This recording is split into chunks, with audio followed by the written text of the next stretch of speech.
இதை பார்த்தா உங்களுக்கு ஏதாவது தோணுதா? தோணுதுன்னா தோணுதுன்னு சொல்லுங்கள், தோணலான்னா தோணுதுங்க.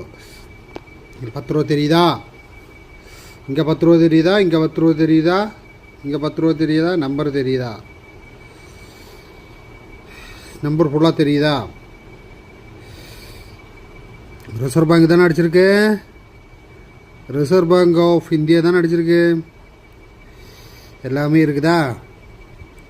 இந்த மூலையில் பல நம்பரும் காணுமாம்மா. கடைக்காரங்க சொல்கிறாங்க இந்த மூலையில் பல நம்பரும் காணுமாம்மா.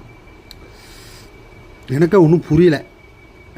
சரி, ஓகே, இந்த அளவுக்கு இங்கேருந்து இங்கே போயிருக்கு, எல்லாமே தெரியுது. நோட்டு தானே, நோட்டு தானே இது.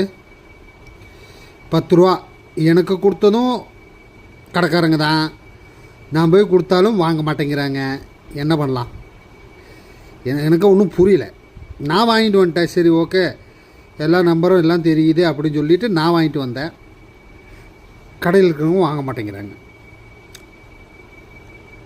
என்ன ஒன்றும் புரியலையே. காசு தானே அது.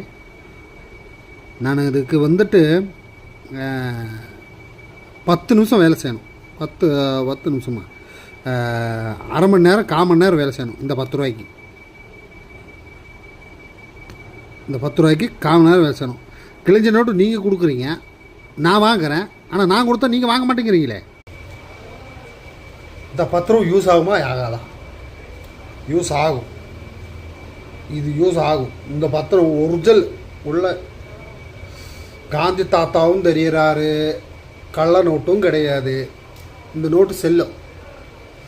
அவங்க கொடுத்தா நான் வாங்கிட்டு வந்துட்டேன். சரி, ஓகே, இந்த இடத்துல தானே கிழிஞ்சிருக்குது. இங்கே வருங்க, நான் தெரியுதா? எந்த நம்பரும் போகல, அந்த சைடு மட்டும் தான் கிழிஞ்சிருக்கு. ஆனால் அவங்க கொடுத்தா நான் வாங்கணும், நான் கொடுத்தா அவங்க வாங்க மாட்டேங்கிறாங்க. அதே கடையில் கொண்டு கொடுக்குறேங்க, அதே கடையில் கொண்டு கொடுக்குறேன். ஏன் நான் வாங்கவே இல்லை அப்படிங்கிறாங்க. என்னங்க அர்த்தம்? முட்டை வாங்கினுங்க, மிச்ச காசு கொடுத்தாங்க,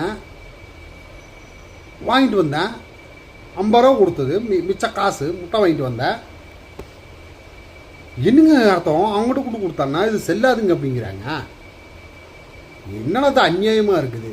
அப்போ இந்த 10 ரூபா எனக்கு நட்டமா? 1/4 மணி நேரம் வேலை செய்யணும், 1/4 மணி நேரம் 1/2 மணி நேரம் வேலை செய்யணும். இன்னுங்க அது அநியாயம்.